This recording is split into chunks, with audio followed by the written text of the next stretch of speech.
I recently read the book So Good They Can't Ignore You by author Cal Newport. The question at the heart of this book is, how do people end up loving what they do for a living? It's an important question to ask because we spend most of our lifetime working, and if we don't find a job that we love, we miss out on a significant amount of joy in our lives. Author Cal Newport recognized the importance of this question.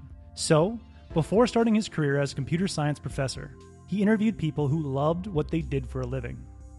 To his surprise, he found that many of the people who loved what they did for a living didn't have a pre-existing passion for it.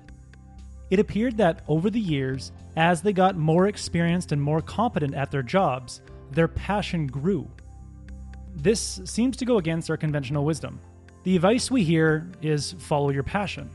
But if Cal Newport's findings were right, following a pre-existing passion was no more likely to lead you to a career full of passion than simply going into one of many fields that you're mildly interested in. To back up his findings, he looked at the latest research on work satisfaction.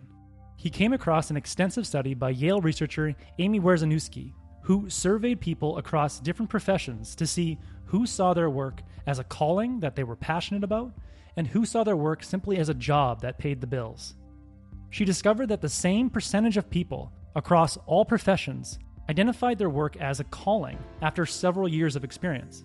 This meant that a college administrative assistant with 10 years of experience was just as likely to describe their work as a calling as doctors with 10 years of experience, despite the fact that doctors were far more likely to have a pre-existing passion for their careers.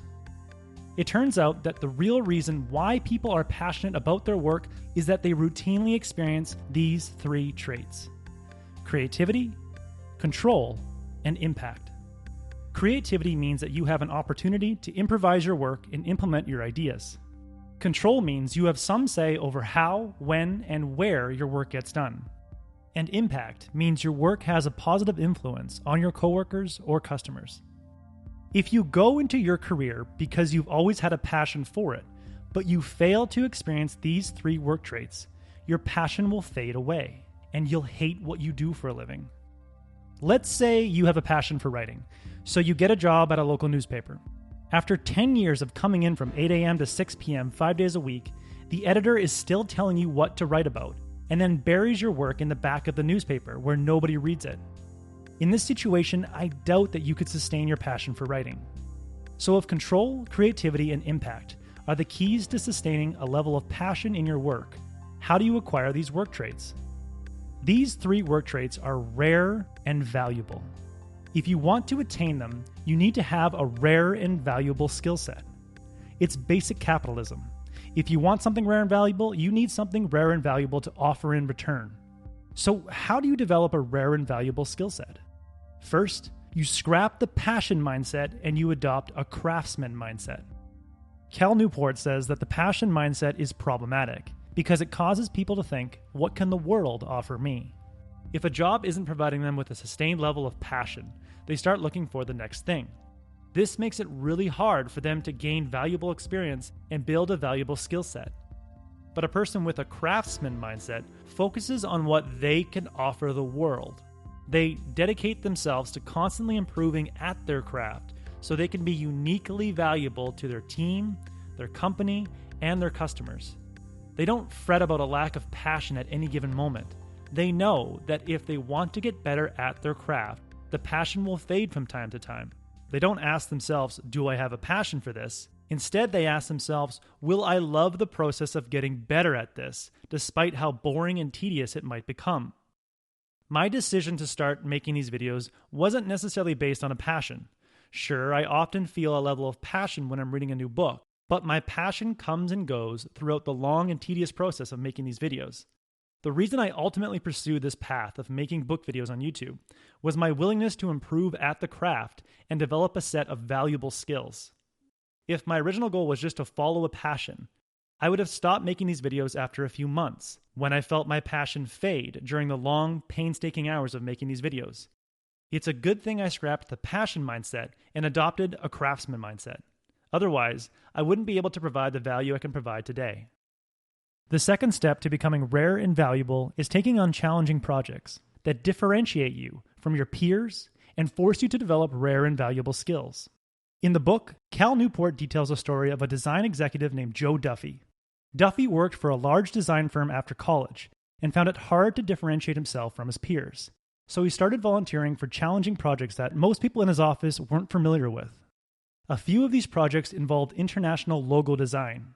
After working on several international logo projects, Duffy became the go-to person in his company for international logos.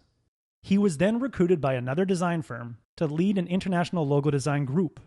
In his new position, he had creative control over his work and more flexibility in his work schedule.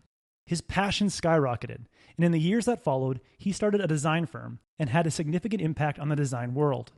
Joe Duffy was able to experience a sustained level of passion throughout his career because he took on challenging projects that few other people were willing to do, forcing him to learn skills that few other people had. By taking on challenging niche projects, he developed skills that were rare and valuable in the design world. The third step to develop rare and valuable skills is to approach your work using the principles of deliberate practice. Deliberate practice is the gold standard for improvement, developed by the renowned psychologist Anders Ericsson. You may recall that I made a video on Anders Ericsson's book Peak, which detailed the entire deliberate practice method. I will leave a link to that video in the description below.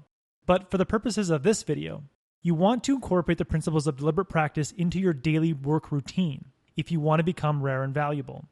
The best way to do this is carve out periods of undistracted focus, where you push your abilities to the edge of what you are capable of by continually cycling between moments of comfort and discomfort, and then getting immediate feedback and guidance from people who are more experienced than you, like coaches and mentors. Just as you would go to the gym and focus on lifting weights to build muscle, you need to approach your work in the same manner and with the same intensity in order to build skill.